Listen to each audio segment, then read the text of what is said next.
ओम शांति। आज प्यारे बाप दादा के साकार अनमोल मधुर महावाक्य हैं 26 नवंबर 2025। आज की मुरली के सार में विशेष बाबा ने वॉइसलेस बनने और याद की यात्रा पर अटेंशन दिलाया। बाबा कहे, मीठे मीठे रूहानी बच्चों प्रति रूहानी बाप कहते हैं, अपनी जांच करो कि याद की यात्रा में हम तमो प्रधान से सतो प्रधान तरफ कितने आगे बढ़ रहे हैं, क्योंकि जितना जितना याद करेंगे उतना पाप कटते जाएंगे। बाबा याद दिलाते हैं, तुम बच्चे पहले पहले अशरीरी आए थे, वहाँ परम धाम में तो तुम पवित्र ही रहते थे, वह है ही निराकारी निर्विकारी दुनिया। बाबा कहे, तुम आत्माएं जहाँ से आई हो पवित्र ही आई हो, फिर यहाँ आकर अपवित्र बने हो। सतयुग को वॉइसलेस वर्ल्ड, कलयुग को विशेष वर्ल्ड कहा जाता है। अब बाप फिर से वॉइसलेस बनाने आए हैं, तभी तुम याद करते हो पतित पावन बाप को कि आकर हमको पावन वॉइसलेस बनाओ, विशेष दुनिया से वॉइसलेस दुनिया में ले जाओ। और साथ में बाबा कहे, जब भी तुम किसी को समझाते हो तो कहो, बाप कहते हैं अशरीरी आए थे, फिर अशरीरी बनकर जाना है, अर्थात पवित्र आए थे फिर पवित्र बनकर जाना है। फिर स्मृति दिलाई कि ब्राह्मण बच्चे इस समय सर्वेंट हैं, बाप भी बच्चों को नमस्ते करते हैं, अर्थ सहित समझाते हैं। जो बच्चे पढ़ाने वाले हैं, दूसरों को बाप का परिचय देने वाले हैं, मुरली सुनाने वाले हैं, उनमें देह अभिमान नहीं आना चाहिए। बाबा कहे, टीचर भी स्टूडेंट का सर्वेंट होता है ना, जैसे बाप निरहंकारी है, ऐसे बाप समान निरहंकारी बनना है। और आज विशेष अटेंशन दिलाया कि बाप बच्चों को खबरदार करते हैं, तुम्हें कभी भी कोई नॉवेल्स आदि नहीं पढ़ना है। कोई कोई बच्चों को आदत होती है, यहाँ तुम बच्चे सौभाग्यशाली बनते हो, कोई बीके भी नॉवेल्स पढ़ते हैं, इसलिए बाबा सब बच्चों को कहते हैं, कभी भी किसी को नॉवेल पढ़ता देखो तो तुम्हारा काम है एक दो को सावधान करना। बाबा कहे, फिल्म की कहानियाँ सुनना या पढ़ना बेकायदे है, बेकायदे कोई चलन हो तो जट रिपोर्ट करनी चाहिए, इसमें अपना नुकसान करते हैं। और नशे में रहने के लिए कहा कि तुम किसी को भी बताओ हमको भगवान पढ़ाते हैं, जिससे हम विश्व का महाराजा बनते हैं। बाप आए ही है नए राज्य की स्थापना करने। छोटी छोटी बच्चियां तोतली भाषा में किसी को भी समझा सकती हैं, कहाँ भरी सभा में तुम बच्चे समझा सकते हो। सारा दिन तुम बच्चों को सर्विस का नशा रहना चाहिए और सदा यह स्मृति रहे कि अभी हम श्रेष्ठ बन रहे हैं। इस स्मृति से कितना नशा चढ़ना चाहिए। सबको बाप का पैगाम देने की युक्ति रचनी है। फिर अशरीरीय अवस्था बनाने के लिए कहा कि बाप बैठ बच्चों को शिक्षा देते हैं, बच्चे आत्म अभिमानी बनो। यह फिर देही अभिमानी की आदत तुम्हारी 21 जन्म के लिए चलती है। बाप घड़ी घड़ी मूल बात समझाते हैं, अपने को आत्मा समझकर बैठो, नशा रहे। परमात्मा बाप हम आत्माओं को बैठ समझाते हैं। बाबा कहे, तुम जैसे याद में बैठते हो तो कोई समय एकदम अशरीरी बन जाते हो, तो जो अच्छे बच्चे होंगे वही ऐसी अवस्था में बैठेंगे, देह का भान निकल जाए, अशरीरी हो उस मस्ती में बैठे रहेंगे, फिर यह आदत पड़ जाएंगी, याद सहज हो जाएंगी।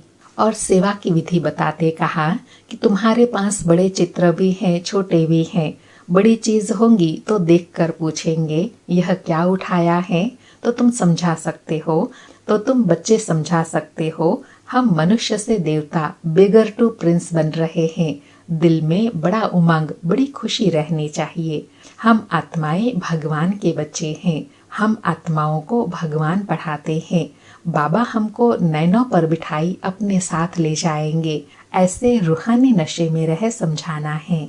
और स्मृति दिलाई कि यहाँ तो मनुष्य है कांटों मिसल, सतयुग है फूलों का बगीचा। सतयुग में हमारे नयन ही ठंडे हो जाएंगे, जैसे बगीचे में जाने से नयन ठंडे शीतल हो जाते हैं, अर्थात नयनों को, मन को कितना सुकून मिलता है। तो बाबा कहे, ऐसे सतयुग में भी आत्मा को सुकून मिलता है। बाबा कहे, तो तुम अभी पद्मा पदम भाग्यशाली बन रहे हो। संगम युगी ब्राह्मण जो बनते हैं उनके पाँव में पदम है। फिर स्पष्ट करते हुए कहा कि सतयुग के आगे पहले कलयुग जरूर होगा, तो लक्ष्मी नारायण ने ऐसा क्या कर्म किया जो विश्व के मालिक बने। अभी तुम बच्चे जानते हो, बाप हमको राजयोग सिखा रहे हैं। हमारी एम ऑब्जेक्ट ही यह है, मनुष्य से देवता, नर से नारायण बनना। मंदिर में उनके यादगार चित्र भी है लक्ष्मी नारायण के।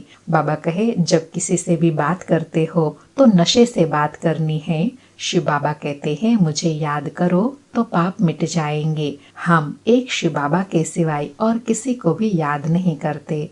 और लास्ट में सफेद ड्रेस की महिमा बताते कहा कि सफेद साड़ी पहनी हुई हो, बैज लगा हुआ हो, इससे स्वतः सेवा होती रहेंगी। सुनते हैं आज के प्यारे बाप दादा के मधुर महावाक्य। आज बाबा कहे, मीठे बच्चे, तुम अभी वर्ल्ड सर्वेंट हो। तुम्हें किसी भी बात में देह अभिमान नहीं आना चाहिए।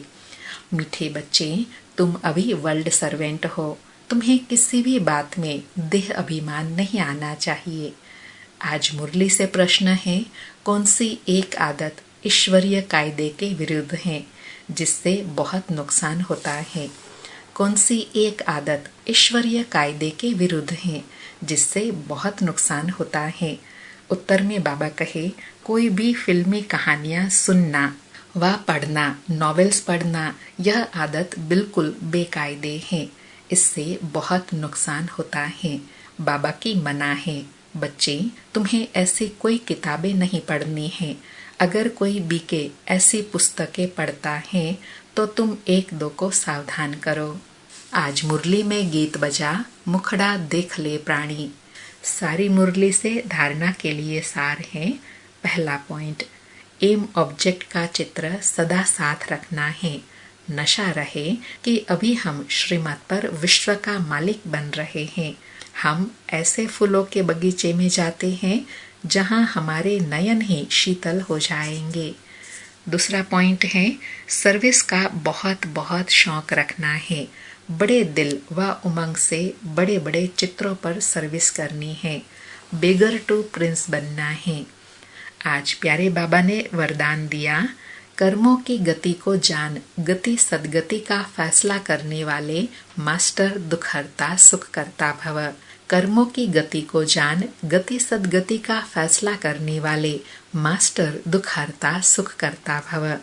स्पष्टीकरण है, अभी तक अपने जीवन की कहानी देखने और सुनने में बिजी नहीं रहो, बल्कि हर एक के कर्म की गति को जान, गति सदगति देने के फैसले करो।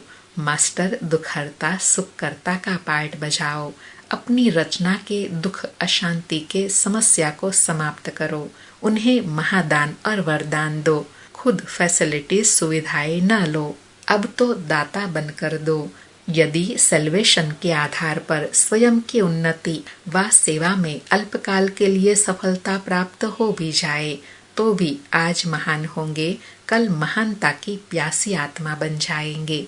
इसलिए बाबा कहे, कर्मों की गुह्य गति के ज्ञाता बन, गति और सदगति देने के निमित्त बनो। और वो तब होगा जब अल्पकाल की प्राप्ति को छोड़ सभी आत्माओं को दुख अशांति से मुक्त कराएंगे, तब सफलता प्राप्त होंगी। आज का स्लोगन है, अनुभूति न होना युद्ध की स्टेज है, योगी बनो योद्धे नहीं। अच्छा, मीठे मीठे सिकिलधे बच्चों प्रति माता पिता बाप दादा का याद प्यार और गुड मॉर्निंग। रूहानी बाप की रूहानी बच्चों को नमस्ते। हम रूहानी बच्चों की रूहानी माता पिता बाप दादा को याद प्यार, गुड मॉर्निंग और नमस्ते नमस्ते। आज का अव्यक्त इशारा है, अशरीरी व विदेही स्थिति का अभ्यास बढ़ाओ। आज का अभ्यास है, जिसे ब्रह्मा बाप अव्यक्त बन विदेही स्थिति द्वारा कर्मातीत बने तो अव्यक्त ब्रह्मा बाप की विशेष पालना के पात्र हो। इसलिए अव्यक्त पालना का रिस्पॉन्ड विदेही बनकर दो। सेवा और स्थिति का बैलेंस रखो। विदेही माना देह से न्यारा, स्वभाव संस्कार कमजोरी सब देह के साथ हैं, और देह से न्यारा हो गए तो सबसे न्यारा हो गया। इसलिए यह ड्रिल बहुत सहयोग देंगी। इसमें कंट्रोलिंग पावर चाहिए। बाबा कहे अव्यक्त बाप दादा की पालना का रिस्पॉन्ड देने के लिए विदेही बनना है। और विदेही कब बनेंगे? जब सेवा और स्थिति का बैलेंस होगा, और वो बैलेंस होगा कंट्रोलिंग पावर से। अच्छा, ओम शांति। शुक्रिया बाबा, शुक्रिया।